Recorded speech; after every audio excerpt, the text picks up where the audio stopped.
HUNDO PEEEEEE. This is Fluxtaposed, episode 257, recorded on April 9th, 2019 on the docket today. Whatchuplayin, featuring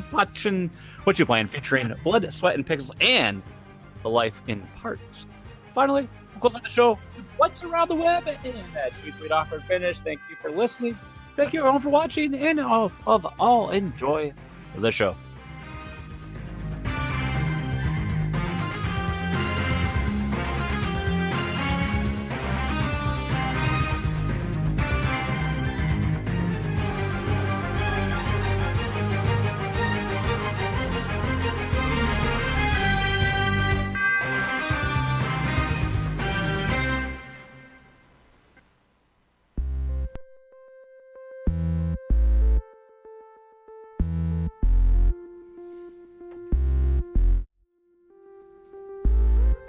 Welcome back to Fluxtaposed. I am Jason Lacey. I'm joined by my favorite friend in all the world, all the internet, all the land, Lucas Rose. That would have been funny. I was getting on video. I was ready to like salute and say hi. Show me your moves. And then, yeah, exactly.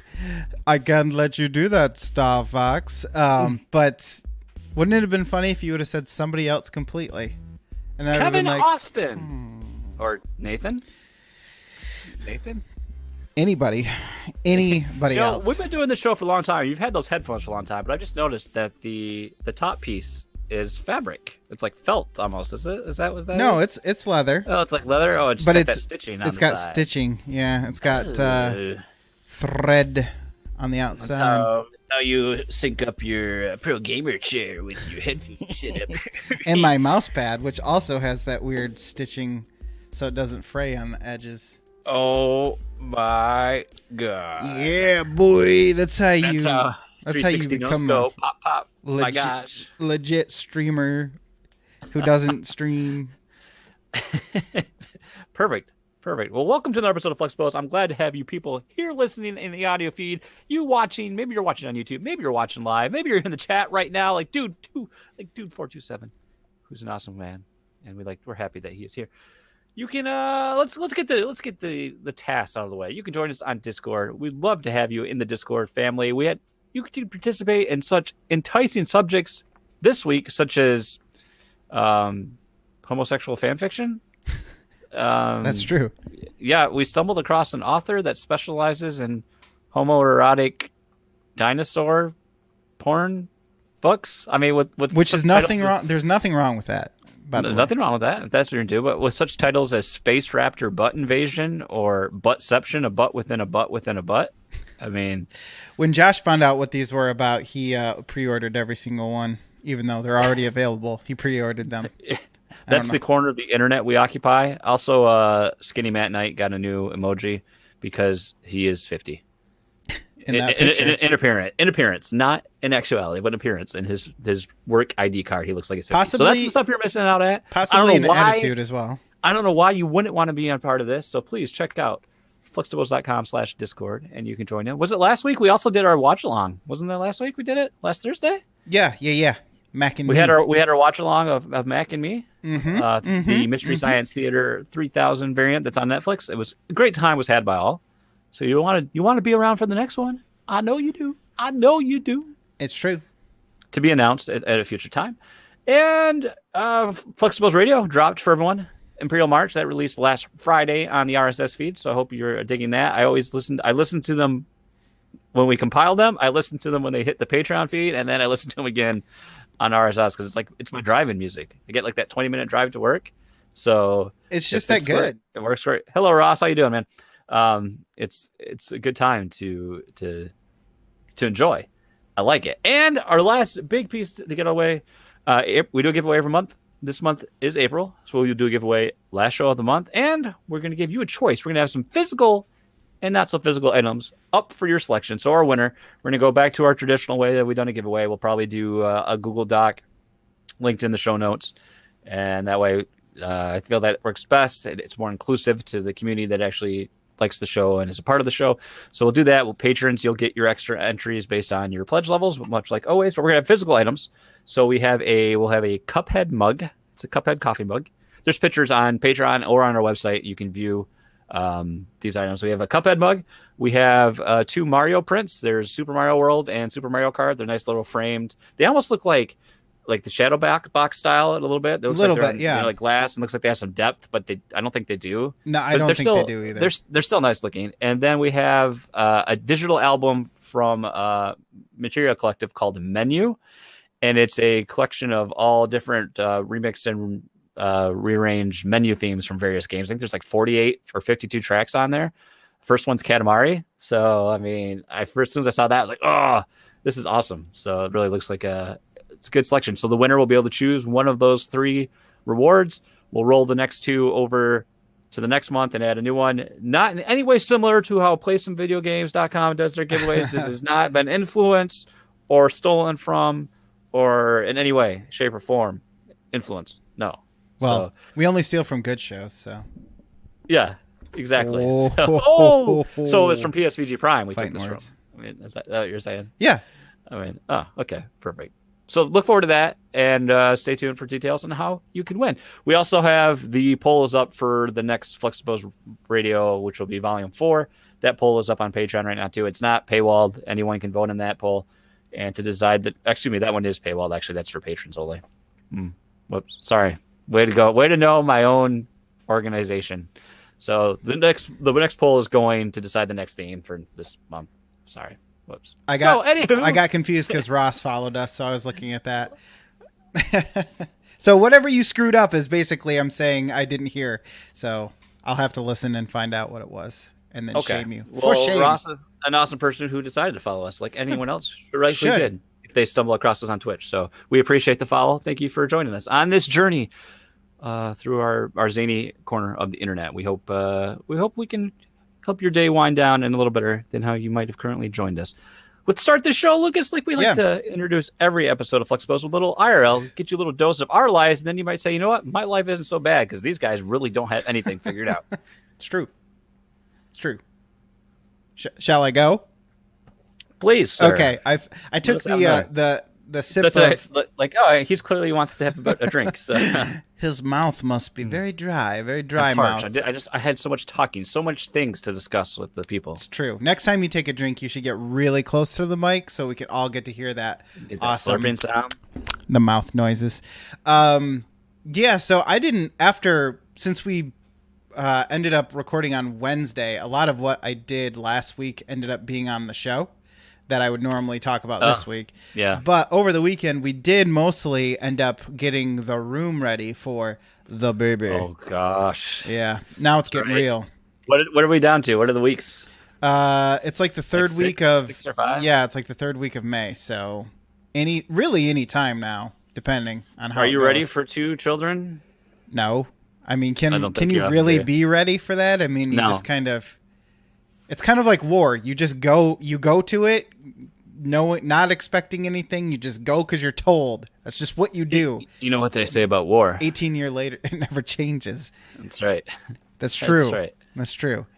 18 years later, I'll come out all gray-haired, barely alive, a shell of my former self. But it'll Word of all my be life. worth it. It will be. It will be, absolutely. So we were putting together the crib that I already took apart because we're just reusing Isaac's crib. Now, here's the fun part. Apparently, cribs have these... I forgot. It's been a while. It's been 2 years since he's used it, or a year and a half. And I was trying to put it back together. Of course, there's no directions or anything. So I'm trying to put it together. And I'm like, why... I'm putting these really long screws into the rail that the back rail, the one that doesn't go down or move or anything. And I'm like, what? Why is this going straight through practically? There's nothing happening. There's no catch.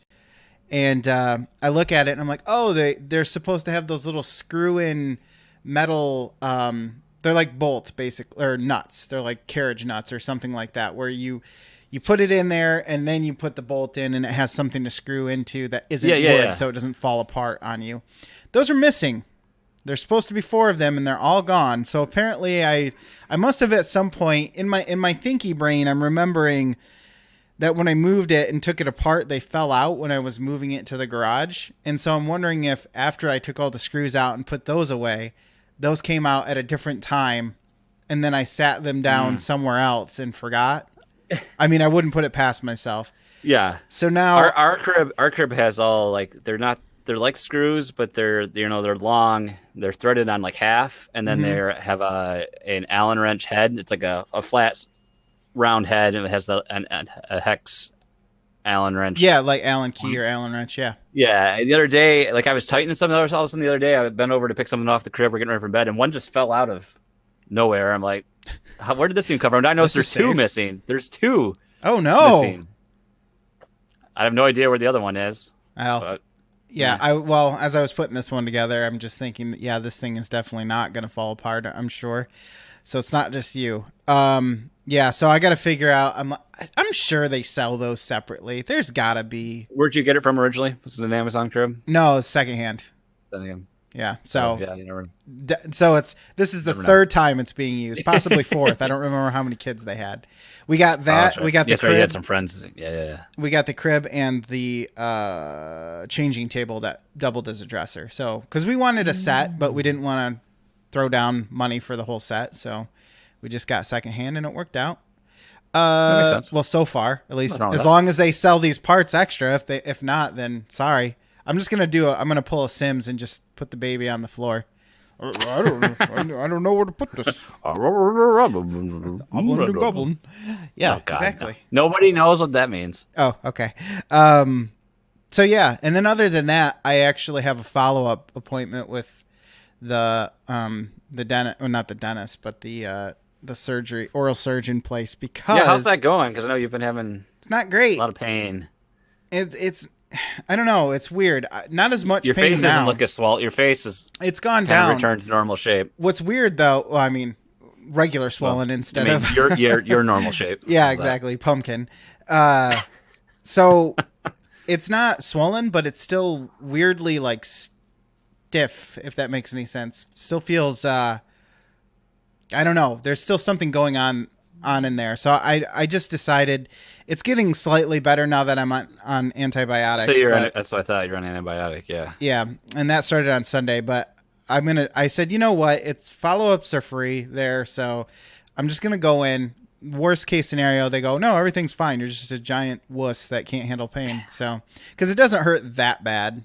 I'm just getting tired of taking so much medicine It's like, all right, Yeah.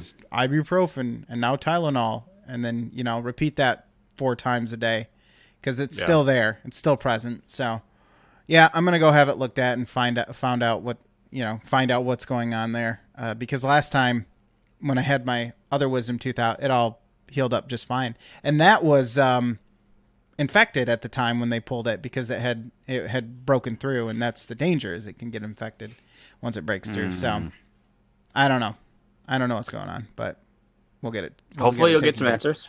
Yeah, man. Sir, you have jawbone cancer. We're gonna have to take your jawbone out. Oh. Can you hold on? I do a podcast. It's very important. I need my jawbone. You remember that guy from Silence of the Lambs? That's what you're gonna look like when we're done. The guy in the wheelchair, Gary Oldman. Yeah, The Gary Oldman, Silence of the Lambs. That's a good look. You're gonna want that. Mm-hmm. You're gonna want that. You're gonna like the way you look. Oh God, that's a nice, good pull. I like that. As for what? Okay, I wrote the note here, head rush, and I'm trying to remember what does that even mean. What did head rush? I literally don't know. Did you go bungee jumping and forget about it or something? Oh, now I remember. So it was bungee jumping. How weird. Thursday, I'm minding my own business. My wife texted me, or no, she called me because they were on the way to the emergency room because my son has this little chair, this little like rocking little chair, looks like a little lounger. Yeah. And unfortunately, he was standing up on it like he's not supposed to, and that thing would only come up to just below his waist, so very top heavy. So he tipped the chair backwards, and as he fell backwards on that, he hit his forehead going down on another wooden chair of his. Oh yes, so yes. Smashed his forehead right Gotcha. above his left eye. I saw the picture. It is like bad. immediately bruised, and it was swollen to like a golf ball size, which probably wouldn't cause concern if he just hit. Because my wife said he like cried for like 10 seconds and he was fine. But I mean, it just was like instantly swollen, horrible black and blue, nasty looking. So she rushed him down to get him looked at. It didn't have any fracture, but it was just a gross looking bruise, and it's still healing. So we've gone through all those progressions of like purple to black and blue to like green to yellow. Yellow is like the best. That means it's almost gone. But now it's like when he's in the bathtub, the lighting in the bathroom is totally different. So then you can really see it. So now it's like Mike Tyson tattoo. It's like his entire forehead and down to his eye all having a little bit of bruising, and he's got these really dark bruising in on the sides of his nose, right in his eyelids. Oh no! So it looks like he's a scuba diver that went down too deep and like popped the blood vessels in there. Oh gosh, yeah. So scary thing, but he was all okay. It's just one of those things. This is the first time he's had a severe head injury like that. So we're on the other side of that. We had his 2-year check. Well, his 22-month checkup is what I guess technically what it would have been, but he's like almost 25 months now. Had that today. He's doing great. It was just scary thing to experience. That so would then, scare me. So he had the croup, he had a virus, he had croup, he had the head injury. Now because he still had mucus everywhere. So now he has like some sort of sinus infection he's going through too. So now the good news is now that we've got that diagnosed, we got him on an antibiotic for that. So finally he can get that all cleared up and dried up and get better. And my wife was sick, fighting off sinus junk too this past week. So like I ended up staying home to help out on Friday, and I was helping on Saturday, as I rightfully should be, but I got a taste of like what her every day is, or what your every day is when you're like the primary caregiver all day for the kid. And I was like, I need to go back to work. This is awful. I mean, it's hard. It's really hard. So I think a lot of stay-at-home parents don't get nearly enough credit for what they do, because I think you just slowly acclimate to it, and you're just like, this is my life now. I'm just tired all the time. Well, luckily, Michigan finally got above horrible temperatures. We could actually go outside. That and is do true. Things. Like that helps. We went to the park. We did all the grocery shopping. We did a bunch of stuff to really make things go much faster. Yes, when you're just sitting around, that doesn't help. But when you actually have things to do, like I went outside.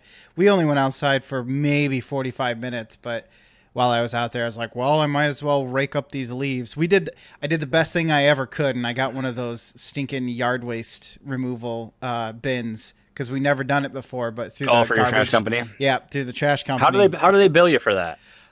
It's $104 for the whole season, and it runs from April to November, I think. Man, who's your trash company? Well, it was Bob's disposal, but they got bought out by Aero Waste, so it's Aero Waste now. Man, I need your deal. Mine's like $200 for that. Dang, yeah, ours And is. so all of a sudden I got that bill today where it's like your normal trash pickup plus that one. You're like, right in the wallet. oh, Good times. but yeah, you want to have that because you don't have to worry about grass clippings or anything, which is nice. Other than that, I have started using the mustache wax, so I'm experimenting with that. I noticed you were a little more dapper than usual, and you're a pretty dapper guy most of the time. Yeah, it's true. It's weird, really weird stuff. The weird things I do in the bathroom to get ready for my life. Some I can't talk about on the show. Some I will talk about on the show. Gross. All gross. All very gross. And all have various different waxes, oils, and liquids that. And that's just what I put on below the waist. You know, it's what you got to do to get ready for those. You know. Yeah, for sure. Those various checkups I have. You know, you got to check right. the dipstick and make sure Clip the front lawn, clip the back lawn, bushwhack a little bit, wax your mustache. Why, hello, doctor. Yes, you may take my pants off. Another prostate test. Feel free to go elbow deep this time. Oh, God. Don't use a glove. I noticed your name says "sexy boy" in here tonight. How fitting! Yes, it does. I hope that shows up on chat. I mean, on video no, form. I don't think it does. Let me see. No, it doesn't. If I was gonna say sometimes if I mouse over, it'll show up. But instead, you get this. You'll see it on the chat in a second. But if you have it open, but it's good. It's good. That's a shame. You like that. Also, we finally decided to upgrade one of my case fans because my case was always loud as hell because I have an exhaust fan that's like slowly dying. It must have been because horribly loud. It must have been slowly ramping up over time because I asked you if you had your space heater on. So yeah, eventually every time it got to that. I record anything like, were you having a? It sounds like I can really hear a fan running. So, but like you said, with like pricing stuff out and then just doing it, you're like, I wish I could just do a whole new build. I've had this case forever. I've had 2 different builds go into this case, so I'm really looking forward to a whole new one. And so hopefully next winter we can do a full upgrade, which would be kind of cool. It's true. Never used AMD, so I mean, I definitely would go the budget route. You know? I read an article that says they are outpacing Intel these days on their CPU sales with the Ryzens. So, and I think they're gearing up to. I think the greater community is kind of not. They're looking into the more and just with a bang for your buck budget build brand. You know, I think the Ryzen's perform. I think with the Ryzen, they've really stepped up their clout, I guess, so to speak. You know, yeah. It's really got a better reputation. Based on their history, it seems like they go every other step is a good step, like a good stride forward. Because I think it was whatever the FX chips I had were, they were just really power hungry and had a lot of heat build up and everything. They were okay, but when you compared it to Intel, you're just kind of like, well, I'd rather just. But here, with the Ryzens, they really helped, especially with once they basically said we're targeting the streamer audience. Then I think that really gained a lot of clout, like you said, because they were looking at multitasking and not only performance in video games, but also being able to run a streaming thing like Streamlabs or OBS or whatever while gaming. So and you've primarily not used NVIDIA for your graphics historically as well, haven't you? Have you always been like AMD? Pretty much since about mid 2000s, I've always been AMD. Before that, I did have some NVIDIA cards, but I know I've had one AMD card that I didn't have great luck with.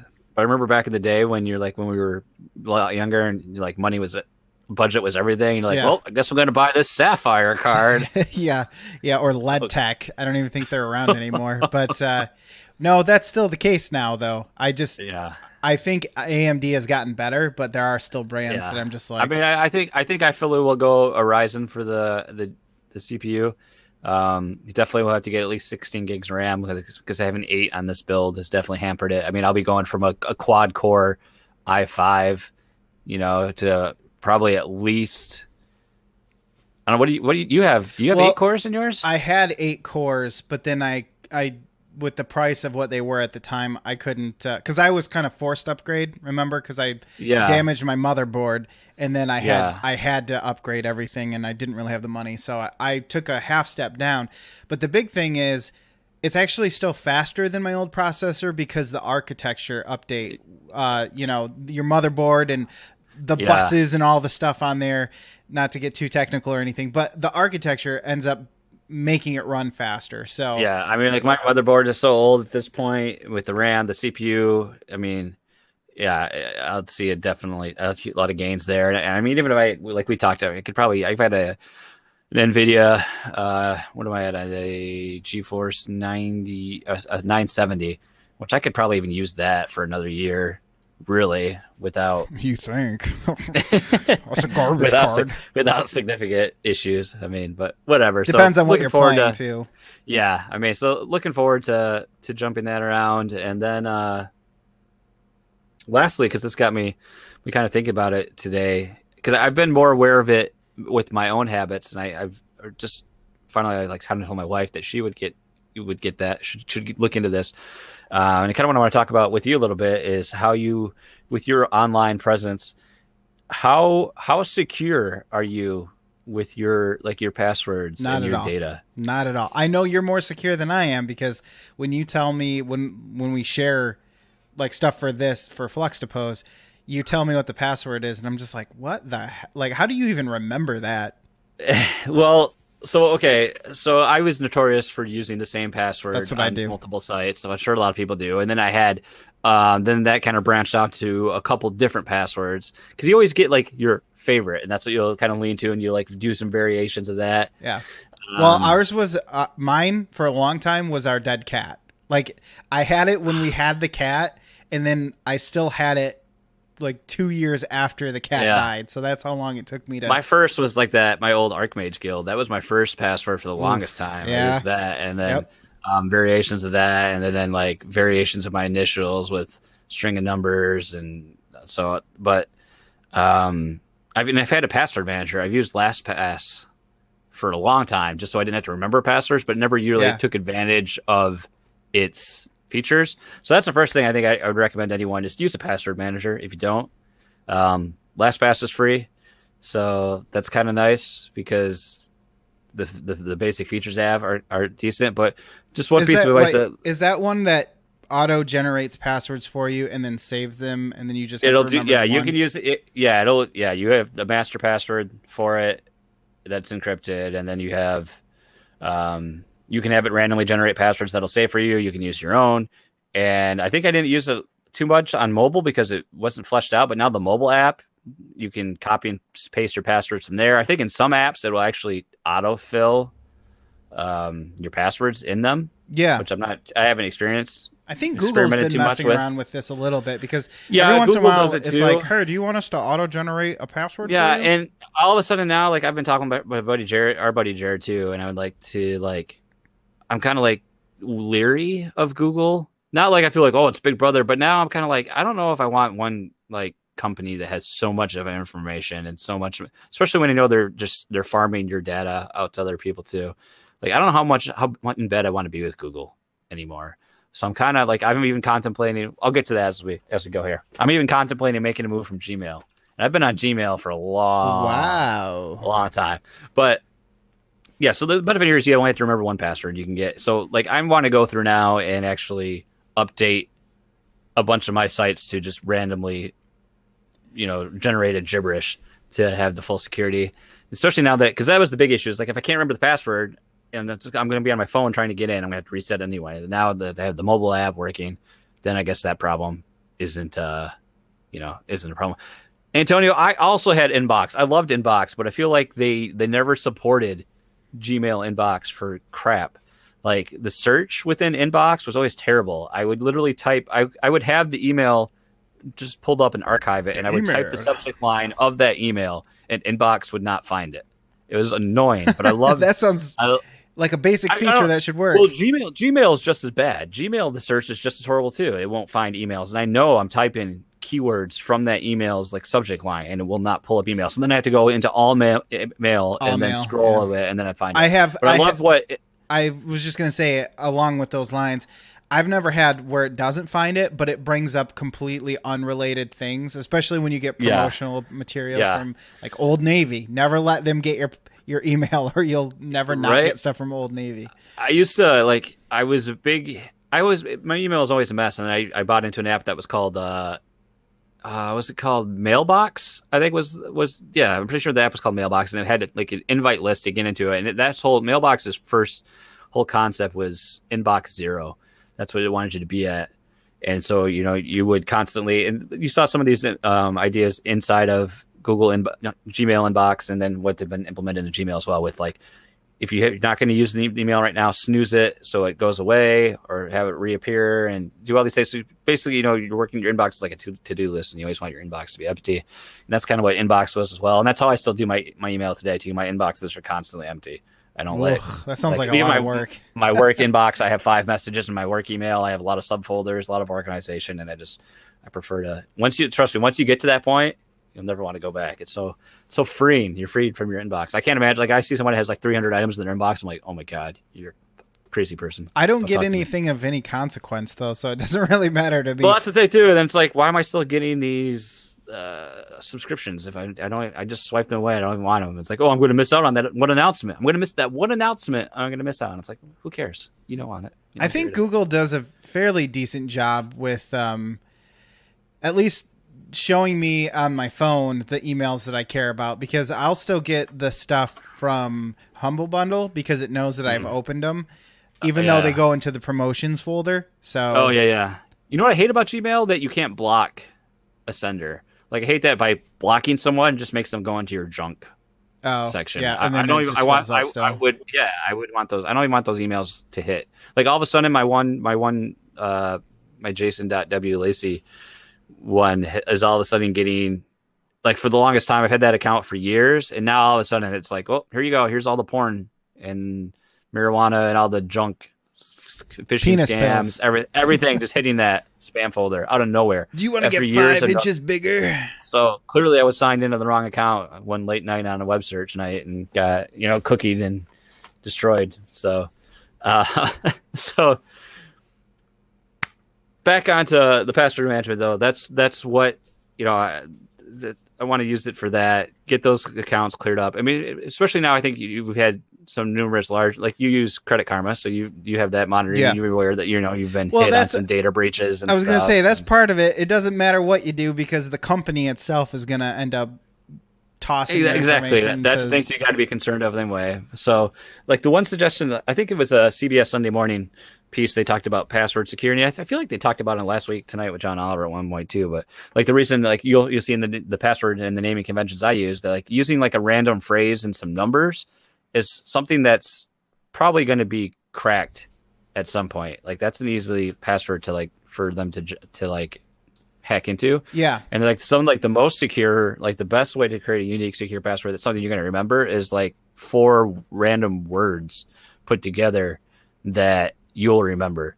Like, that's why some of my passwords are almost like a sentence, because I remember the word. And you can throw some numbers in there too, but it's really easy to make it something. The brown dog jumped over the white fence. But then it's a lot easier for you to remember something like that too, rather than hentai lover 1654 ampersand. That's my username. That's so weird that you just drew that out of thin air. It would lover with LVR, not OVE. Oh, the internet spelling. I see. Yeah. Well, I just got to the point where I decided to use. Well, I didn't decide. Websites decided that you will now have to use an uppercase, a lowercase letter, a number, and a special character. So I'm at the point where I have all of those things, and apparently that means your password will now forever be infallible. Yeah. Well, that's a good point. I mean, you'll want that. Mine is sort of along those lines, but then because it's, you have to, it does have the number, the numerical value, and a special character. So well, let's talk about browser then. I'm assuming, what's your browser choice? Are you a Chrome user? Yeah. See, that's the thing. It's like, I would love to I hate how bloated Chrome is. Like, how it's such a resource hog. Yes, it really, between you get extensions, and I mean, I don't have a lot of tabs ever open. Like, I know some people have crazy amounts of tabs, and that's going to slow your I system usually have down. about But 5 at one yeah, time. I have max. at my my biggest build out is my work PC. So I'll have my I'll have 2 tool, because almost all of our apps that we use at work are web based. So I'm in our browser. So I'll have our TMS system in a pin tab. I'll have my email in a pin tab. I'll have a rating tool in a pin tab, and I usually have four pin tabs, and I'll have a couple other. So I probably have somewhere between 5 and 7 open, I'd say. Dang, power user. And it's just crazy how much resources that is for making. You know what it is? It's not your machine Chrome. Slower. It's not Chrome. It's every site that incorporates Flash in some way. Yeah, that's true. Flash plugin would like to run on this website. Hit accept. Yeah. Well, because I have to use Firefox in this video client that we're using right now to record the show, because if I use Chrome, it constantly auto adjusts my Windows input, which makes no sense. It's got me back using the Firefox. I used to love Firefox until Chrome became a thing, and then I became a pure Chrome user. But I'm like so embedded in Chrome and Google, and like I like the cross sync between all my different instances. I love it on my my mobile device, and having that cross syncing, bookmarking whatever and stuff. So it's like I want to try to get away from it, but I don't know if I can. Firefox has a lot of great new security features in their most recent update, and I just found out today watching a Lifehacker video, and it was like suggested tips for keeping your data secure on the web, and they just recommended a browser that's called Brave, and immediately like the image that they use, this is mobile and desktop based. The image that they use for their logo looks just like the Alliance lion that you would see like the humans have on their shields and stuff. It looks very similar to that. But what's nice about this browser is it automatically has built-in tracker and ad blocking right from the get-go. It's built off. Nice. It's built on Chromium, which was like the it's like an beta. offshoot. It's an offshoot of Chrome, but it was like one of their. It's not fully supported, not fully tested, because it's constantly getting like I think of this like open support development right on the front end. I can't remember exactly, because I remember I had Chromium on my MacBook for the longest time because Chrome wasn't officially out yet. But it's just really nice because you can have automatic ad blocking, script blocking, phishing, all this stuff built in. And since it's built on Chromium, it kind of looks similar. I haven't messed with it too much, but so far I really like it on my mobile browser. So I think I'm going to try to incorporate that as my main browser on my phone.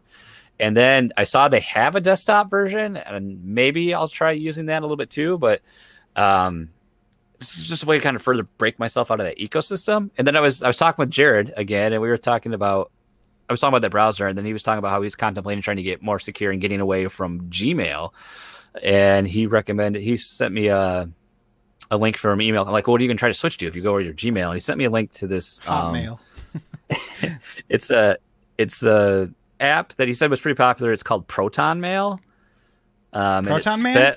Proton Man. Yeah, and it's interesting because they are set. Let me find it here. Proton Mail. I believe they are in. Where are they located at? Proton Mail.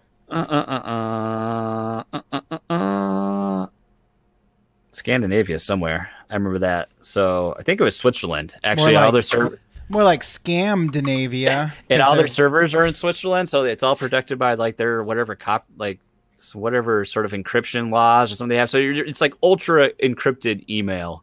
I was like, whatever, I'll sign up for it. So I got the mobile client. I was able to get a J Lacey username. Fluxtaposed was gone. Ooh, but I was actually get like a variant of my name. I was like, oh, that's kind of cool. We need to get into the email bubble and quickly scoop up all those emails. Right, scoop up the emails. And he just sent me a link too now for like how to run like they have custom domain support. So if that's the case, if I could move my Jason at Fluxtaposed email over there and get it working instead of having to run it through Google Apps and pay $6 a month, I could get it running there. Much more apt to do that. So I'm going to have to look into that if that's the case, because it'd be great to do that and not have to run it somewhere else. If you do move this over, are you still going to keep your old Gmail for all of the sex sites that you're logged Well, on yeah, to? I gotta have a backup if this one ever gets broken into. But it's then like, you got to find the next.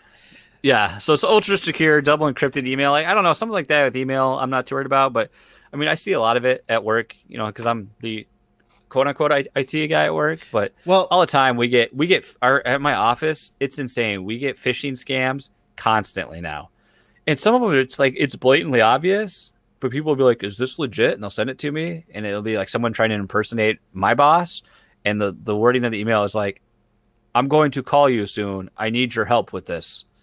And it's just like broken. It probably doesn't even make that much sense because I can't speak in enough broken English that it is. And then you'll look and it'll say his name, but then it's like blah blah blah user at angelscrossingsite.com. It's like, well, look at the domain that just sent you the email. That's not Ally Logistics. That's not our company. That's too hard. I just want to reply to this. Should I go away. I clicked on this and I gave it my password. Is that a bad thing?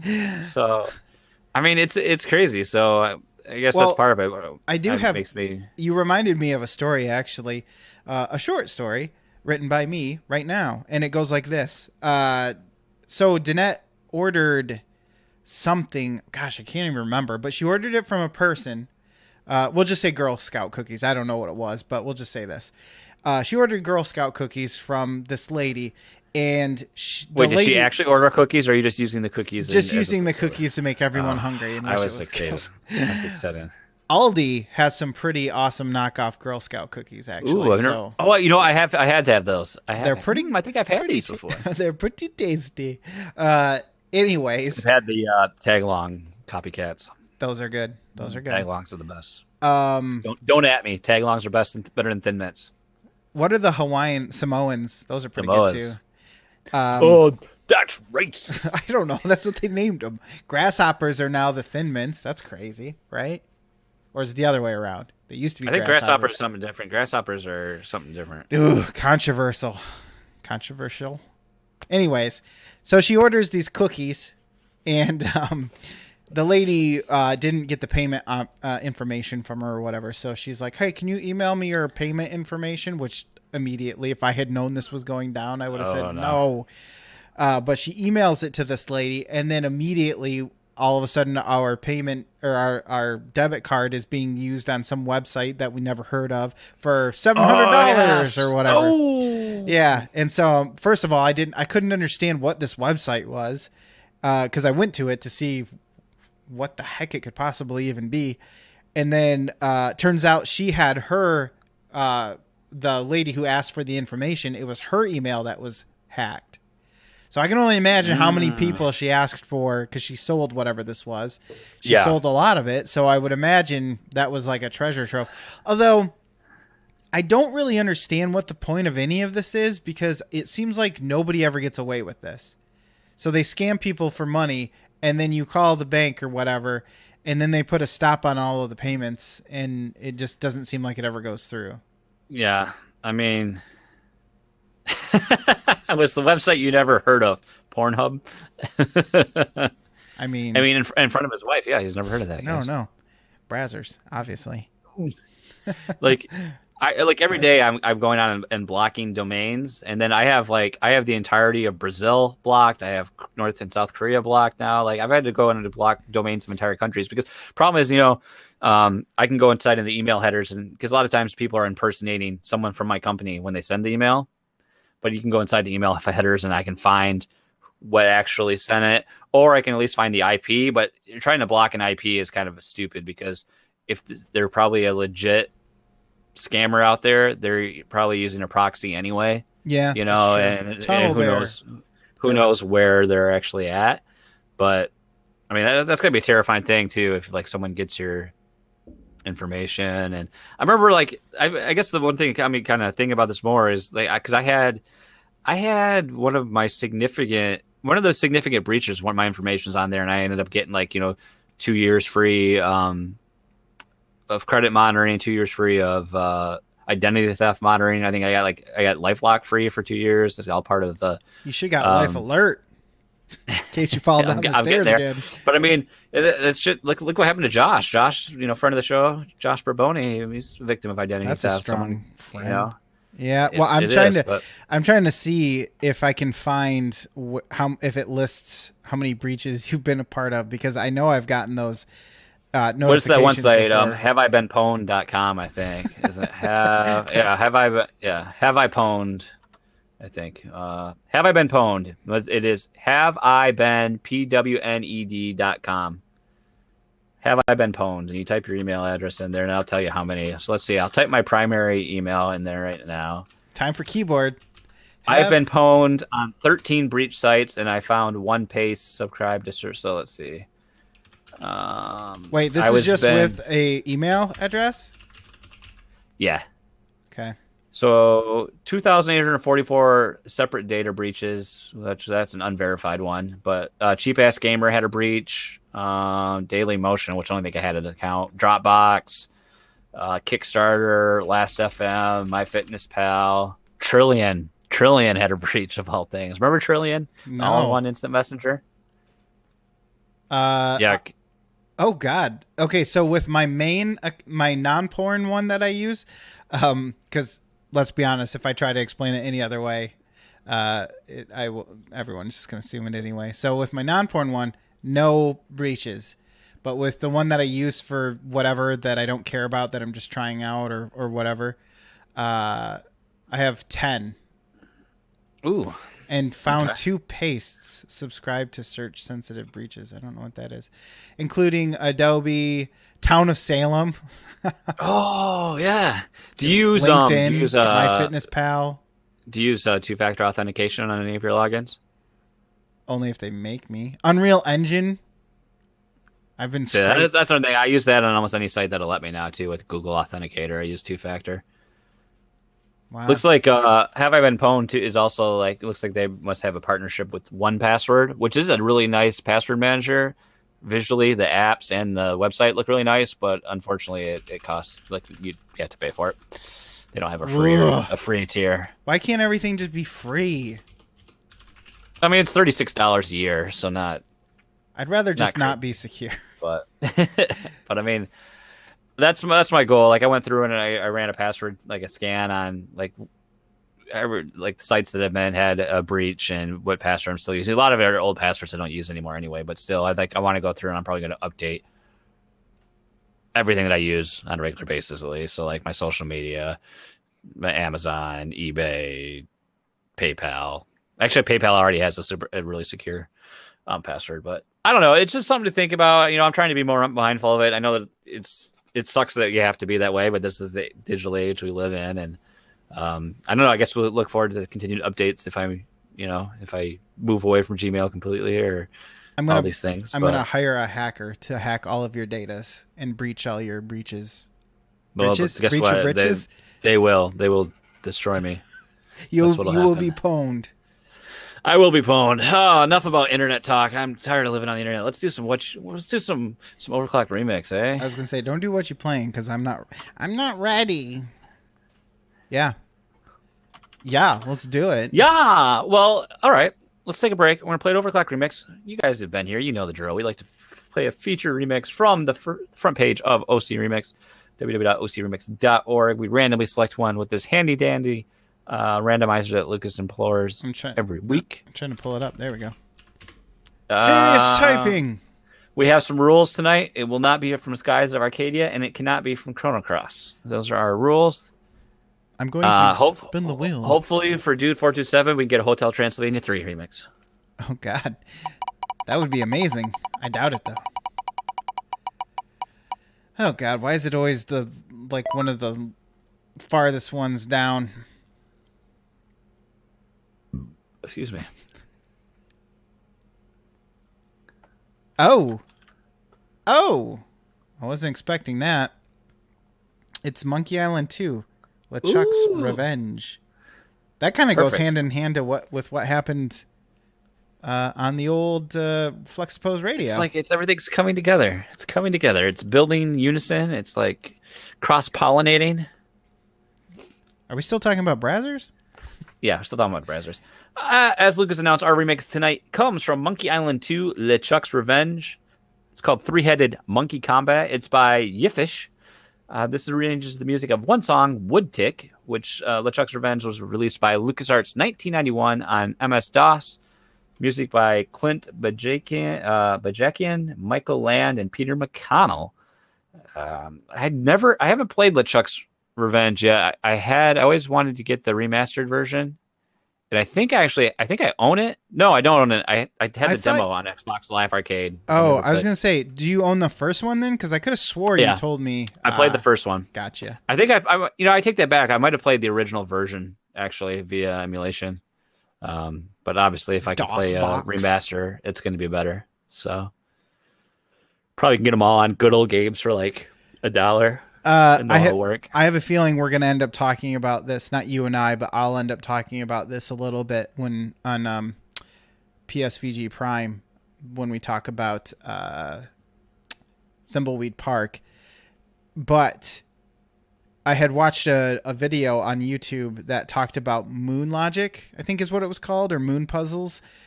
No, it was Moon Logic, and that was basically games like this where and older. King's Quest and stuff, where basically you had to combine things that made absolutely no sense. Everyone's familiar with it. That made no sense to come to a solution that you would otherwise never come to. There's no logic behind it. You just do it. Look at our experience with the Dig. The Dig. I mean, that one was just and like I think that one was probably the least egregious of ones that I've heard about, because my biggest problem with that, there were a couple puzzles that were a problem, but most of the time I didn't know where to go. Once I got past the door stuff, which was probably the worst, but so it's just definitely a product of its time and unfortunate. And anyways, I bring all this up because I want to go in my head. I want to go back and play those, but I don't want to experience basically. Let's play this game and also have the walkthrough up on the other screen. At least Thimbleweed Park has the hint system that you can use. Yeah, that's true. So, which they implemented, they updated the game and added that in there. And then that wasn't there right at the start, but I can see why. Because some of those, for the most part, I don't feel like the puzzles in that game are too horrible, but there are some harder ones. There's still some that are like, I have no idea how I was supposed to come to that conclusion. But anyway, we are going to step back. We're going to play this remix. We'll come back and do some What You Playing and end up the show. And remember, you can find this remix and so many more at ocremix.org.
There you go. There I was like that. the finish. I like the rah there at the end.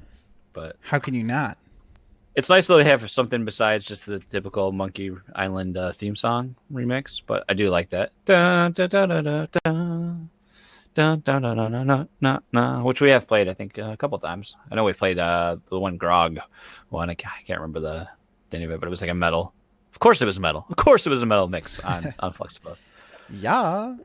But I miss those games. Telltale tried. It just wasn't the same. I never even finished. I played chapter 1 and I never even went back to it. Rest in peace, Telltale. Shall we talk some what you playing?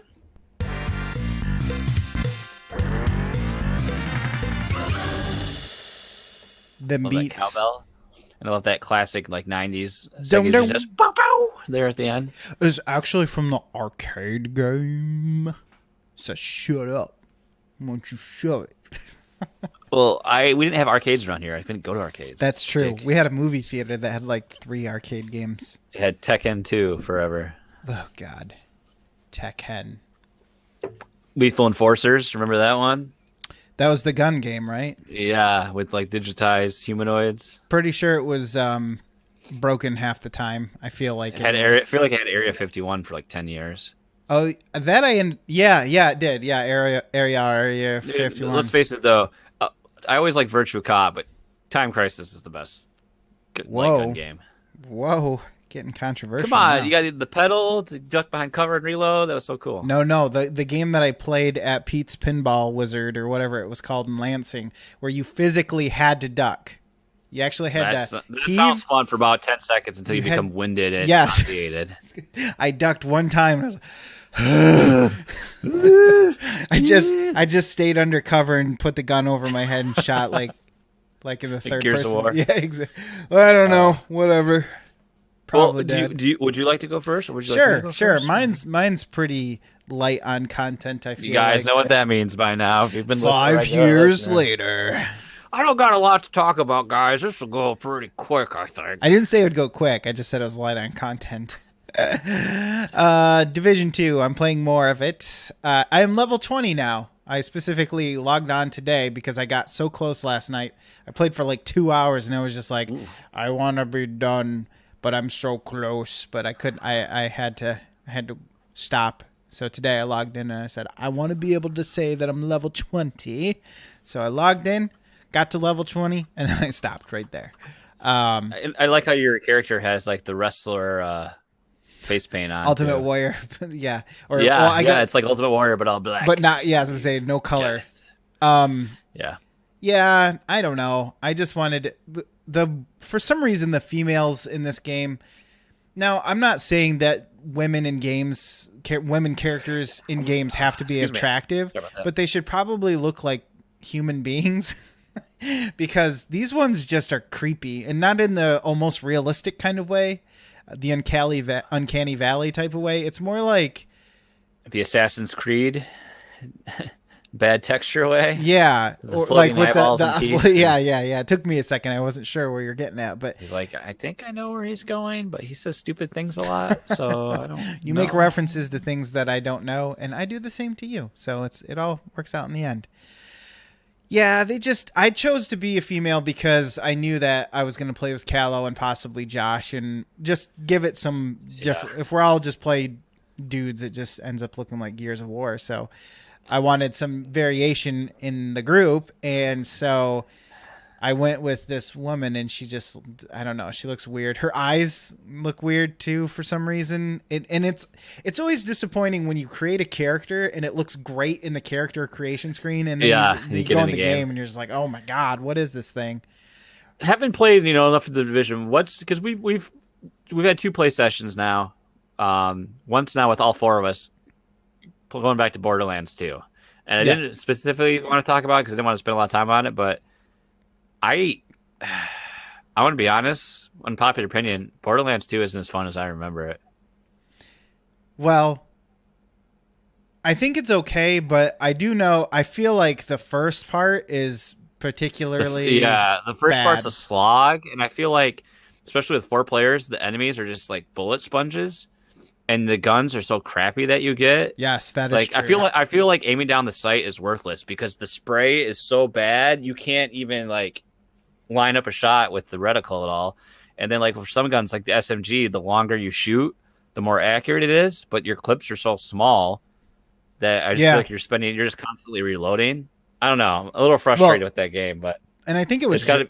I think it was Josh who was saying it was funny when people would pick up guns that they don't realize shoots two or four bullets at a time instead of the typical one, and then it has a clip of like nothing. So So you you're shoot, just reloading. yeah, you're just reloading all the time, and then it takes 10 hours to reload. Yeah, I feel like once we get a little further on, we'll get better guns, and then that experience will be a little better. But I think part of it too is I enjoy the cover shooter system more than I do just a straight FPS. And if I do enjoy a straight FPS, it typically is something like Doom, which lately I've had the draw to go back and play again. I even felt that way to a certain degree about Wolfenstein, the New Order, or whatever the first one was. A straight shooter isn't as interesting to me anymore as more of a cover shooter, a tactical shooter. you need like another mechanic there to like. I feel like it, yeah. And like you said, the guns are a little too random. I don't like, because at least in the Division 2, when you pick up a gun in a certain category, like a shotgun or something, it's very clear how it's going to operate. You know a shotgun is only good up close. You have the information. It tells you how far away it starts to become useless. How many how many bullets are in the clip or in the chamber, whatever you want to say. Shells. Shotguns have shells, not bullets. That whole thing. It's very easy to pick up, and you'll know exactly kind of what you're getting to a certain degree. In Borderlands, it's a crapshoot. You don't know. You're switching guns so often too that I feel like you easily can overlook things about the guns, and then you start using them, and then you're like, oh yeah, this is a gun that I throw to reload and it blows up or whatever. And it's really easy to, I think it hits a sweet spot when you start to hit like level 15 and you actually have a gun for more than a minute, and you can get used to what you have. And once you get your skill tree probably fleshed out a little bit more too. Yeah. I also feel any game that I play with more than one other person, I feel it's difficult to really min-max and get into your inventory and actually look at what you have. More often than not, I'm just like, I don't know. I don't want to change guns because I don't want to spend time standing around, which I did a lot in our play session of Borderlands 2. Yeah. So, but yeah, I don't know. Maybe that's why I'm playing more of the Division 2 and not more of Borderlands 2. But yeah, I'm having a good time now that I've gotten all the graphics stuff figured out, and it's not crashing on me anymore. But I've been having a real strong pull lately to play this game even more. Even as I hit level 20, I did do some Dark Zone, like the intro to Dark Zone stuff, which I was vaguely aware of what it was, as in I knew it was kind of a PvP zone. So I was a little afraid to do it. I kind of left it off to the side. And then finally I was like, well, I just feel like jumping into something right now. Let's see what this is about. And thankfully, they still give you kind of a, this is what it is. Here's a mission that doesn't have actual people in it yet. And then you finish that mission, come back out, and then I'm guessing you're able to go back into the Dark Zone. From what I understand, it's basically loot raiding. So you go in, you do these objectives, you get loot, but because the Dark Zones are contaminated, you actually have to get to the chopper and have them lift out. You have to have them lift out the loot, which means you have to wait until the chopper gets there. Then you will attach your stuff, the stuff that you looted, to the chopper, the tow line, and then that takes like another 15 seconds. So you have to defend your stuff, or else somebody could come and take it, another player. Ooh. And the reason why you have to take it out is because it has to be decontaminated, which makes sense because these are places where the viruses hit the worst. And so you have to get it out of there, have it decontaminated, then you can use it. So it actually is a pretty interesting idea. I just haven't actually done the PvP portion of it yet. Just the little intro mission. And you also have a separate level for the Dark Zones, apparently. So that's kind of weird as well, but you get different perks for that and stuff. So That's probably what I'll talk about at length when I actually experience it. But overall, yeah, the AI is good, the gunplay is good. I don't know. There's enough character customization that you can feel. For instance, I play mostly sniper slash rifleman. So single shot rifle combined with actual sniper rifle, and I'm enjoying that as long as I'm playing at my PC and not with a controller, because trying to snipe with a controller is not fun. I mean, it's doable, but it's not fun. Yeah. And then the next thing I've been playing is just more Mutant Year Zero. Just continuing that game. I talked a little bit about it before, but one thing that I noticed was I was basically an idiot and didn't realize, because of that whole, remember when I told you about you can sneak up on enemies that have gone off by themselves, start combat, and as long as you kill them in one turn, nobody else gets notified that you're there, or no one realizes that you've killed an enemy. Yeah. That's a really important thing, and they want you to either sneak past encounters that you can't quite do yet, like things that are a little too difficult you can come back and do later, or pick off every single enemy as you go around. The problem is, if you don't do enough damage, you start to get out-leveled a little bit, and they have too much health for you to be able to do damage enough to kill one person in one round. But then I figured out what happened was, I hit a wall, actually, where I was worried I wasn't going to be able to continue into the game because of this. It was just too damn hard. So then I realized I had picked up a gun that I didn't realize was silenced. And I had 2 silenced weapons out of 3 on the same character. So instead of spreading them out to 3 characters, I had only 2 characters that had silenced weapons. Therefore, I could do only 2/3 of my damage output in that one round. So once I figured out that I was an idiot and just mis-equipped my characters. And then the other thing was, some of the stuff that you get doesn't make as loud of a sound, so you're able to use them and still not alert anyone that you're around. For instance, the big tank guy, the Warthog, has a rush move, a shoulder charge that you can do. And as long as you're far enough away, it is still technically more quiet than a gunshot, and you're able to use that, and it will knock out the enemy for 2 rounds. So then you have an extra 2 rounds to do more damage. So if you can't quite kill somebody in one round, you can do that move and be able to knock them out. Now, the only problem here is that your specials recharge not on a cooldown timer of turns or anything like that, but on kills. So if I use that, I have to kill 3 more people before I can come back and use that again. So, because you're probably thinking, well, why wouldn't you just do that all the time?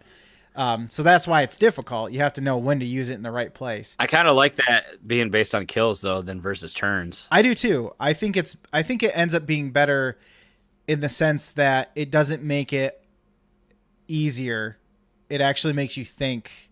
So once all this strategery started clicking with me, I was actually able to continue in the game and make progress, and now I'm doing pretty well. And there's no chat brings up a good point. There's no thing that tells you that these are silenced abilities.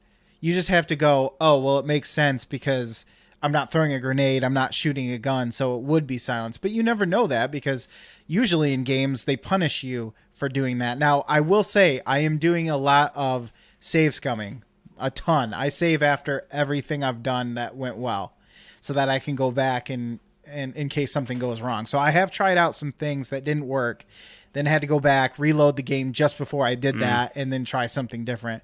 And thank God it lets you do that, because I don't know how I would have progressed in this game in some of the stuff that happened. But I'm having a lot of fun with it, and I think I will end up beating this game eventually. And I know it's not very long, so it's probably 8 to 10 hours from what I've seen. So, it's a little bit punishing in the difficulty, just in the sense that it doesn't tell you everything that you should know. You have to do a lot of trial and error, and that's kind of I think a turn off for most people. And I almost didn't finish the game because of it. Or almost didn't continue the game, I should say. I didn't finish it yet. I started reading a couple things One of which is a book called. This is a book that I meant to get earlier, but I saw it on the shelf at the library, and I was like, "Oh, I'll pick that up next time." Sure enough, somebody had grabbed it already by the time I came back. This is A Life in Parts by Bryan Cranston, who of course played Walter White in Breaking Bad, and so this is his biography. Oh, nice. Or autobiography, I guess, when you write it yourself. Yeah. And it really is a life in parts, because I think one of the things I like most about it is it talks about his early life, obviously, and it doesn't go in chapters so much as it goes in sections. So there'll be a section that might only be 5 paragraphs, and then there'll be a section that might be 5 pages. It just kind of depends on how long the story is. So they're all kind of grouped into different stories, and one of which was, for instance, when he was younger, he ended up living with his grandparents with his brother, and they lived on a farm, and one of the expected chores they had to do was work on the farm, and one of the things they had to learn was how to behead a chicken. And of course, I think he said he was from the suburbs of Southern California, so going into, farming territory and learning how to cut a chicken's head off was probably pretty difficult.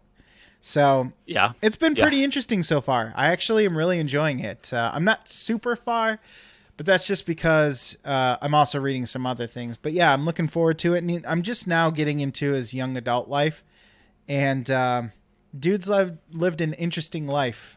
That's for sure. Yeah, He's got some cool stories. I mean, I always remember Bryan Cranston most of all is Tim Watley on Seinfeld. The dentist. And yeah, that's true. Yep. And then Malcolm in the Middle is where Malcolm in the Middle was his big role, but it's just really interesting to see probably the path that his career has taken him. Well, and he almost didn't. From what I've read so far, he almost didn't become an actor. He was actually pretty gifted in the art of police work and that type of thing. So he almost went. How are you reading this? Through the good old fashioned medium of paper book. Got it? Did you get it from the library? Yeah, I did end up snagging it. I just put it on hold. So, but yeah, I'm enjoying it quite a bit, actually. I find that I actually do like biographical or autobiographical books. I've read a couple now. For instance, one from Tomi Iommi from Black Sabbath, and I enjoyed that as well. So, I just read the chat. And Chad asked, did you see the Malcolm in the Middle when the dad wanted to fatten up the mom's butt? I don't remember that one. Poured sugar in the water when she was trying to lose the weight after pregnancy. Actually, that does kind of sound a little bit familiar. I might have been a little too young to understand. That was you in real life. That's why. Oh yeah, okay. That makes sense. It was me. That was you. So the other thing I've been reading is I finished the Gunslinger series. So they made more after what I had already owned. I owned 2 of the books of the beginning of the Gunslinger series in the Marvel Comics universe. And apparently they made more, which I didn't realize. They even go into the drawing of the 3, the book. So okay. Now here's what I didn't remember. I found the Susanna story to be kind of boring, I remember, in the book. And so I wondered, when I realized what I was going to be reading and what this was going to be covering, I wondered how it would play in comic book form too. And I can't really put a finger on why in the book, but I do remember that after reading this one. And in the comic fashion, at least, I just find it goes on a little bit too long. And I still had the same problem. I just didn't really find the story that compelling. I don't know why. I think I honestly, I think what it is that I don't really like her character until she becomes Susanna. I don't like the duality. I find it to be slightly almost racist at times. And I don't know if that's just because it's tough, because it's not overtly, like, there's a reason for it. They do go into why she was formed, her split personality and everything, but it's just so over the top with the Mafa honkies and all this other stuff. It gets tiresome to read after a while.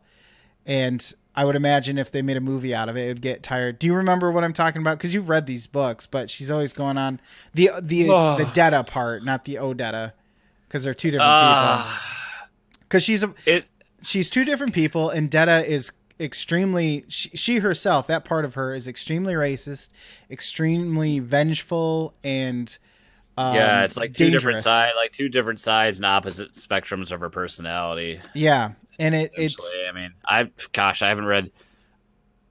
I don't remember the Drawing of the Three. I haven't read in forever, and then it was like Song of Susanna is when she kind of gets all that figured out, which is like what, book 5 or is that book 6? I can't remember. It's been 5, I think. It's been a long time. No.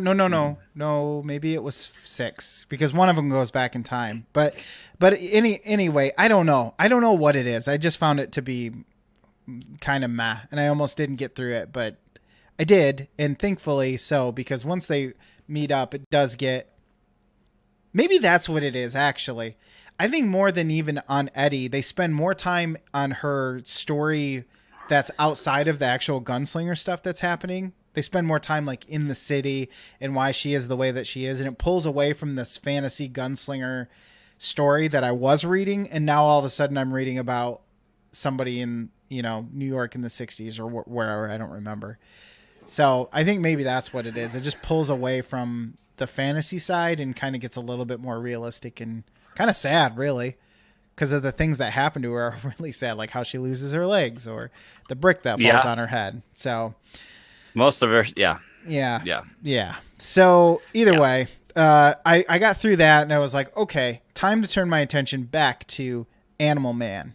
God, This book, man, I showed you the pictures. It's crazy. It's weird, but I'm really enjoying it. So, well, you're also crazy and weird, so it's like that's true. That is life true. imitating art. That's right. Or art imitating life, maybe in this case. I don't know, but it's good. I would not have guessed that this was a superhero book. However, the reason why I'm talking about it now is because having almost read the entire volume, which is a lot, this one's a bit longer than the other two. We're starting to see actual DC characters now, such as Superman, Wonder Woman, Cyborg's in there, Steel. I'm not 100% familiar with the world of DC, but Swamp Thing's in there as well and plays much bigger part in this. But it's starting to feel a little bit more like an actual comic book. It's still pretty vicious. I mean, this supposedly 4-year-old girl who's supposed to be basically the next Animal Man because it's his daughter is seeing her mom, grandma, and brother turn into these wretched, horrific monstrosities taken over by the rot, and they turn into these awful things. So like it still feels different than a typical Captain America or Superman or whatever. It's very dark.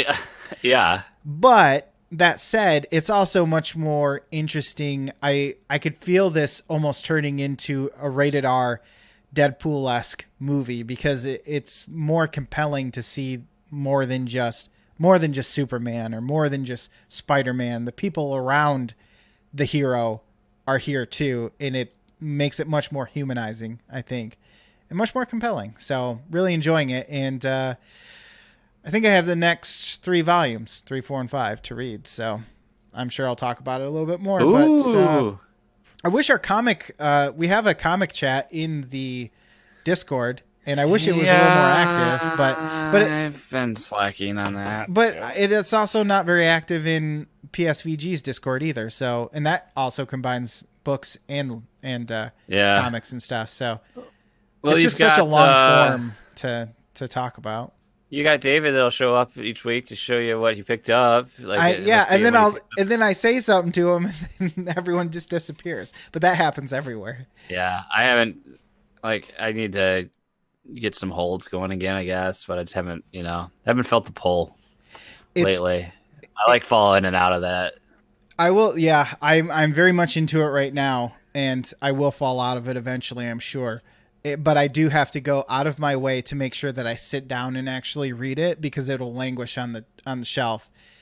So I pretty much devoted about a half hour each night, where before I go to bed, I just wind down and read it. Because otherwise, I would just let it sit there. I think I'll try to get The Walking Dead through like the digital library app to get caught up on some of those volumes, at least to like where about the current run in the show is. As for myself, I haven't played Star Tropics recently. I was playing that. I'm at the last chapter 8. The difficulty is definitely ramped up. Things are heating up with enemies and like the layouts of the maps. It's almost like a little bit of a frustrating point there at that last stage. So that's kind of what had me shelve it for a little bit. Oh. But I do intend to finish it. It still has been an enjoyable journey. All in all, it's not a very long game. I think you could probably beat the entire game probably in just a few hours, which, NES, so what do you expect? It's not Final Fantasy, so it's kind of what you expect. Overcooked, you and I had picked up where we had left off playing through Overcooked. We finished all the free DLC. We've played through and 3-starred everything. And then we finally said, okay, it's time. We purchased the Surf and Turf DLC, so now we'll play through that, get 3 stars and all that, and then we'll probably go through and start 4-starring everything, because that's how we do things, because we're awesome. I do not. It was everything up until we did the Christmas DLC. Everything seemed doable, but then when it combines, up until the point you said this is easier than the other DLC, I think that was the exact point where we hit the wall. And there's nothing like when you have to make waffles and cake at the same, I always call them waffles. God, pancakes, because they put the ovens right next to the frying pans. So you basically the base. You make the same ingredients in mixers, either bake both it or in put mixers. It on the frying pan. Yeah, and so when they put them together and you're in a rush, you're making the identical batter essentially. Yeah, and so I'm making pancakes when I'm supposed to be making cake and all this other stupid stuff, and then you're like, oh, you just put that. Like, what the fuck, Lucas? God damn it! Restart! Just restart! I think the more frustrated we actually get quieter as opposed to doing that. Well, for me, it's like talking to like a coworker that he's been playing it with his fiance. Like, I find, even though it's kind of a stressful game, I find it to be relaxing. Yes, there is a very zen thing about you get really zen because you really like zone out and you get to this other place and you're just going through and putting like you get into this zone and you're just throwing together ingredients and running around the map, and I don't know, it's really fun. I will say I have yet to experience a issue that I had before where I remember when I kept saying, of course now I think about it, I do controller. The skipping around the screen, like remember everything would, especially in one particular level where there were a lot of conveyor belts. Now that I think about it though, I think I had my old router and didn't have the setup that I have now to play that game I don't play called Smash. So, but either way, it's much better to play when you're not lagging. Yeah. So based on the recommendation of a listener, my wife and I can't remember the name of it on Netflix, what it's called, but it's basically the Flat Earthers documentary. Behind the Curve. Behind the Curve, and it, wow, it's just wow, very interesting to say the least. I'm going to try to paraphrase when I quote my wife when she said, usually like documentaries, she'll feel like I'll feel inspired or like I really learned something. She's like, this one just kind of pissed me off because I was like, I can't understand how stupid these people are.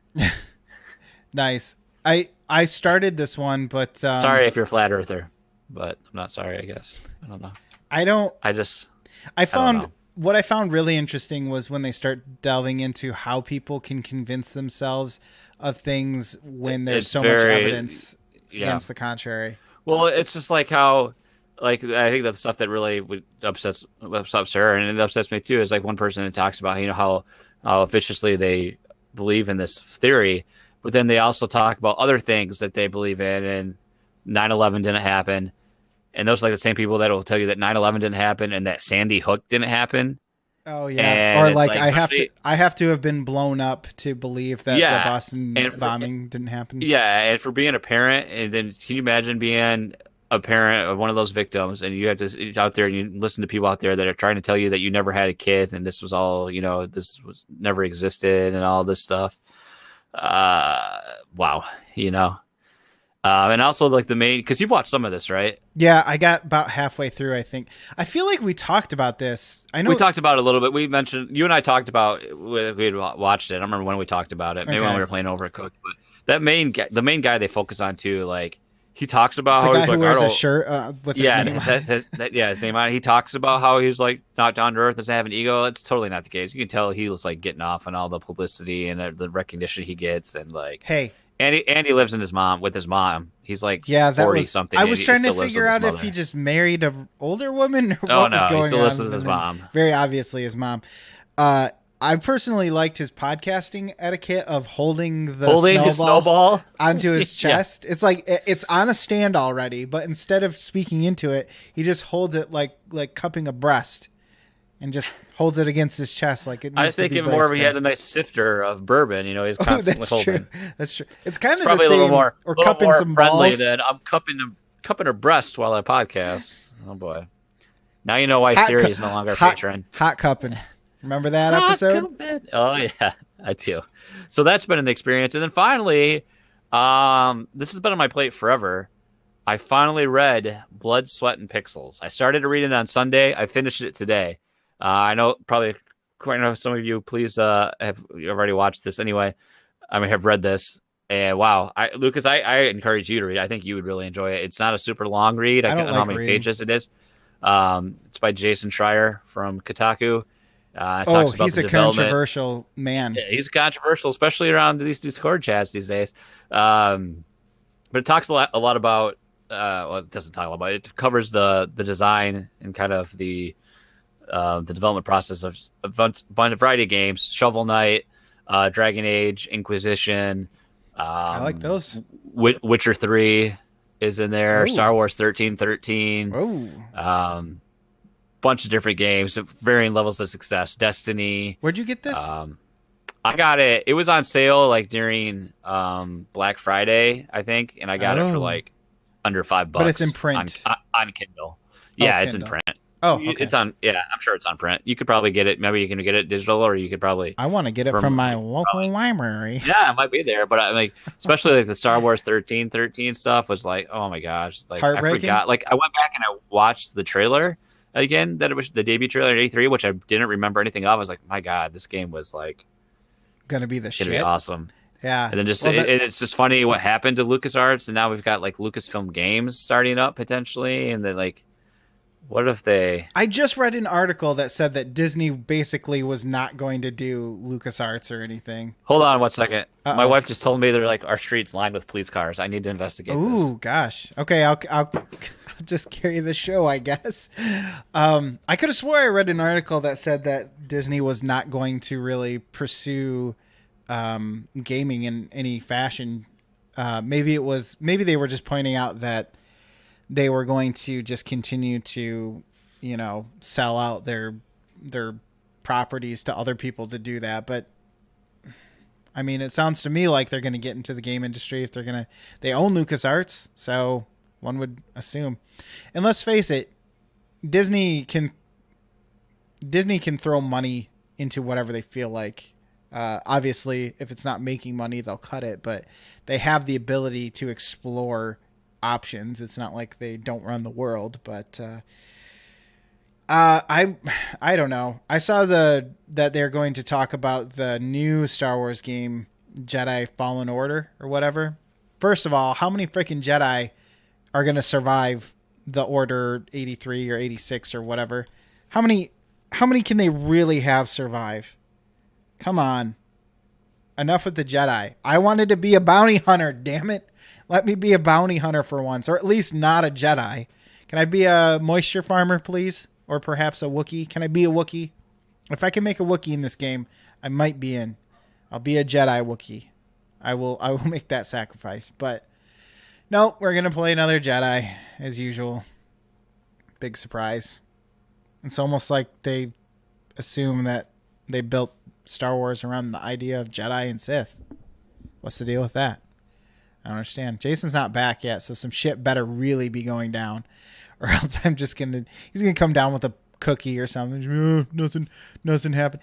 I've been a Jedi. Okay, look, I've been a Jedi most of my life. No, I've been a Jedi in so many games. I can just not be a Jedi for once and be fine with it. I think Star Wars excels for me the most when it's not about Jedi these days. These days, when it comes to gaming, not when it comes to movies and stuff, but when it comes to a gaming experience, I've been a Jedi enough that I want to try being something else. That's why when the Old Republic came out, it was kind of nice that you could be a bounty hunter in that game. The only problem with that is that it just played much like most MMORPGs. Oh, he's coming back now, I think. Where either way, it all felt like it played the same. All right, update. Wow. Man on the street, what happened? Well, okay, so they don't have any light. There's no bubbles going, but there's three cop cars responding to the scene. So right along, along my side of the street, right in front of my house, there's 3 cop cars parked. Then right in front of they're all in a row. In front of the one cop car on what would be the right side of the street facing the opposite direction is like a Suburban. So it's on the wrong side of the street facing oncoming traffic. Whoa. And then the cops are like talking to my neighbor's teenage daughter. And then there's some other people out front too. We don't know how long they've been out there. We don't know what's going on. But it's like, why would you have 3 officers, 3 units respond? That is pretty crazy. Three is a little much for a domestic thing. Probably some sort of drama. Who knows? We have a question from chat. Well, is that everything? That's everything about that. Nobody was shooting anything. Long story short, to recap, just before we do the chat from the question from the chat, I think you would really like Blood, Sweat, and Pixels, like the Star Wars 13 stuff. I think you'd really like the CD Projekt Red. I think you'd really like, and the Dragon Age, especially because it talks about like, with how the success they had the success they had from the first game and how long it took them to make the first game, and then basically the publisher, which is this is the moral you always get, is like the publishers, we need this now. They pushed to have that game out. They wanted the sequel out in like those bastards. It was like almost a year to get out Dragon Age 2, which is why it was so small in scope and was so poorly received because they had to cut the game down so much to rush it out. Every map was used 5 times. I swear to God. Yeah, no. I have to see that cave one more time. They do that too. They talk about that, and it is. You know what? Placing hold on it right now because it is awesome. It's at my local library, and I'll use my library card. You'll like it. It's really good. So I know Skinny Matt's read it. I know Donnie's read it. I think Sean's read it. A lot of people I know read it. It's good. You know what this reminded me? You know what this reminded me of though, is that we have another book that, or at least I want to read. From Blake J. Harris, who we had on the show. Oh, the Oculus book. The Oculus one, or via History of the Future. Oculus. Maybe he'll tell you why there are no games happening. There's a lot of. I think there might be more headsets out there than there are games. A lot of experiences though, and they do have it, and I have also put it on hold. So there's Lucas's library card update for the show. Now, I went into a diatribe about Star Wars and Jedi: The Fallen Order and all that stuff, and I had complained that I wanted to be a bounty hunter. I wanted to be something that wasn't a Jedi, so I was excited. You're not going to get that opportunity because you're not going to get any freedom in this game. Oh boy. Well, yeah. Well, I don't know. You're gonna be in an archetype. You're gonna have your role already depicted for you. You're not gonna have the freedom to choose, and you're gonna just play out this story. So okay. So what are the question that we got in chat was 3 things that Fallen Order has to do, must promise, and I would assume fulfill the promise, to garner our positive favor, and perhaps even play it when it hits $4.99 on Steam sale. I mean, I don't know if it can, because you know what? I don't want to play. I'm tired of being a Jedi in Star Wars. When it comes to video games, that's what I talked about. Like, I don't mind stories or movies. I've already played Jedi Knight and Jedi Knight 2 and Jedi Knight 3 and Jedi Academy. You shoot guns in those sometimes. I've done all that as Kyle Katarn. I don't really want to do all that again. Well, and what was the one that was poorly received, or the 2, I guess, the Force Unleashed. I mean, you don't play a Jedi, but you might as well because you have a lightsaber and you're those weren't too bad. That's a good point. They weren't bad. I guess in the Battlefront campaign, you weren't a Jedi, so there's that. But I didn't play Battlefront 2, so I I don't know. I guess at this point they need to have really just a solid experience from start to finish, where it's a well thought out story, and it's not hiding anything else. I It doesn't agree. have like. Well, let's face it. I think this is. I don't know what this is. I know Respawn's been working on it. I don't know if it's going to have a multiplayer component. Maybe this is It has like a to. new maybe this is a new version of Jedi Knight. Or Jedi Academy. We played multiplayer of that back in the LAN party days, but it better not have microtransactions. Oh God. I mean, at this point, I would just like a good start. I mean, using the term "good" very loosely for the term of a Star Wars game at this point, because it's just Well, I don't even know what you can do really to say, because I was But looking I at don't. I don't feel excited about it though. the game's developed. I could care less. So they've developed Titanfall 1 and 2 and Apex Legends. And now they have an untitled virtual reality project going on, which is probably, I wouldn't be surprised if it was Star Wars related. You can't really go, that's not much to go off from there. But I agree, it needs to have a compelling story. If I find out the story is good, then that'll help me want to play it. I would like some character customization. It's probably not going to be an RPG, but if I have to be a Jedi, at least let me control somewhat of what my Jedi looks like, color of my saber, some powers maybe. I don't know. And it all has to feel good too, because the powers have to be fun, right? That's what made Force Unleashed great, was that you could unleash the Force. That was the whole idea behind it.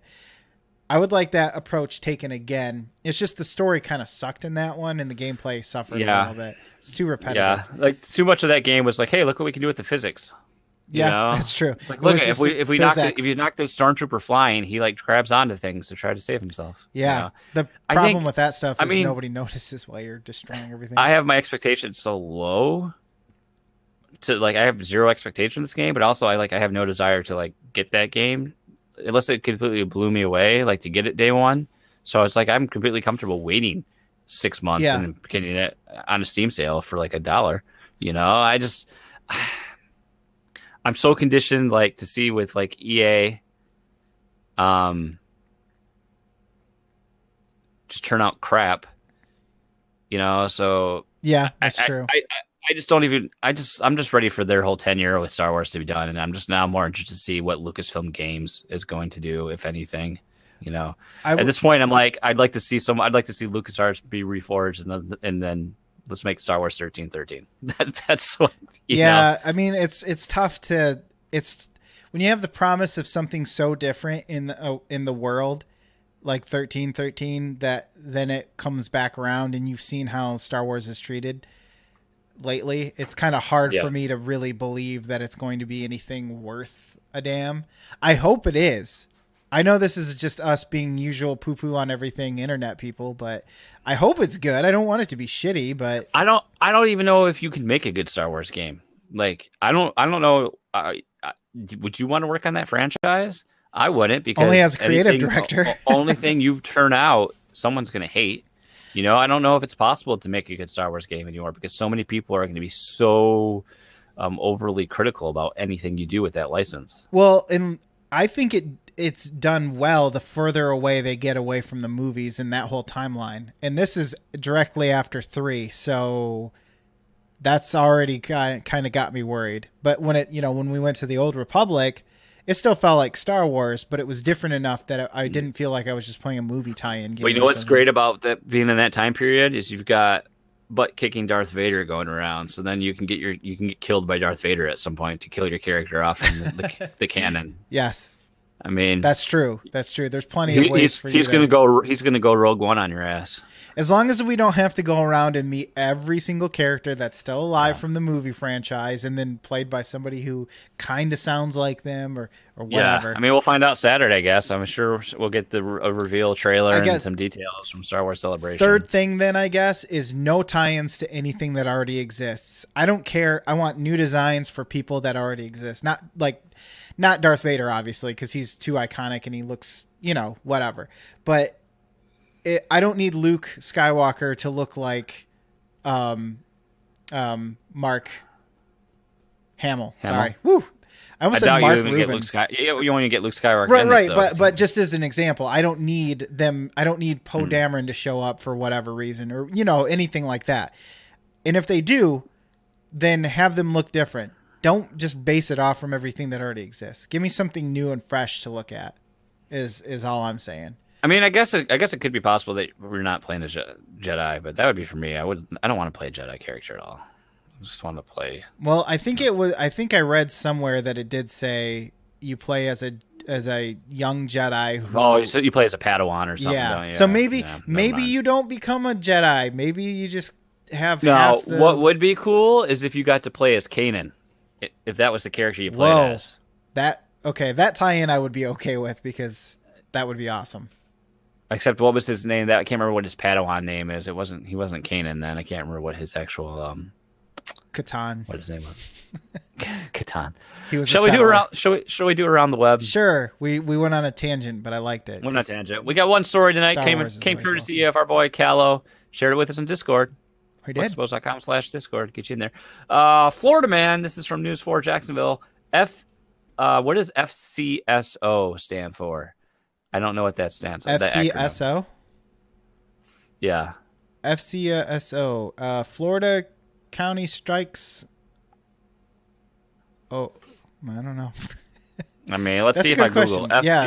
FCSO. It's probably something we should know as adults, but we don't. First Coast Service Operations. That's the one. Florida County Sheriff's Office. There we Ah, go. see? Florida County Sheriff's Office. Naked Florida man tries to start fight club at Chick-fil-A. Deputies say he stripped down and kept yelling, "Look at my expletive." I mean, Look at it. I mean, here's a headline from that article. Florida man sentenced to 20 years in prison for stealing 10 cartons of cigarettes. Jesus. Plants but no pants. Florida man gardens in the nude. Florida man steals ambulance from hospital. You say so. I need this. I'll bring it Back back. to our main story. Florida man faces misdemeanor charges after authorities say he stripped off his clothes outside of Chick-fil-A while inviting passerbys to stare at his exposed genitals. This was at 1 a.m. Happened at 1 a.m. Monday in the parking lot. Witness told investigators the episode began when she took a call from a boyfriend who said he was being chased by a man while riding his bike past Winn-Dixie. The witness said she got to the Chick-fil-A. A stranger was challenging her boyfriend to a fight. Then she said he took off his clothes and began yelling about people staring at his privates. I observed multiple vehicles drive by while the man was nude and yelling, "Look at my dick." That's what I'm assuming. I mean, yeah. Look at my dick. The man, 30-year-old Corey Michael Hatzel, was arrested on charges of disorderly conduct and resisting officers without violence. As of Monday afternoon, he remained in custody in lieu of $1,000 The police bail. officers are trying to arrest him, and he's like, "Are you looking at my dick?